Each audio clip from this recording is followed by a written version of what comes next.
যিনি সারা জীবন দারিদ্র্যের বিরুদ্ধে লড়াই করেছেন কিন্তু শেষ বয়সে এসে নিজ দেশে হয়ে উঠলেন বিতর্কের কেন্দ্রবিন্দু। তিনি হলেন ডক্টর মোহাম্মদ ইউনূস।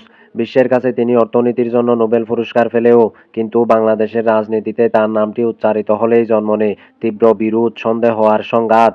২০০৭ সালে দেশ যখন রাজনৈতিক সংকটে, ঠিক তখনই প্রথমবার রাজনীতির মঞ্চে নাম লেখানোর ইঙ্গিত দেন ডক্টর ইউনূস। পরে নাগরিক শক্তির মাধ্যমে রাজনীতিতে আসার ভাবনা প্রকাশ করেন।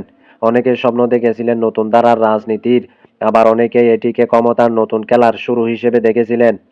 সময়ের সাথে সাথে রাজনীতি থেকে সরে দাঁড়ালেও ডক্টর ইউনূস আর কখনোই রাজনীতির বাইরে থাকতে পারেননি। সরকারের সাথে তার সম্পর্ক ক্রমেই হয়ে ওঠে শীতল। গ্রামীণ ব্যাংক মামলা, সমালোচনা সব মিলিয়ে তার জীবন যেন এক দীর্ঘ ট্র্যাজেডিতে রূপ নেয়।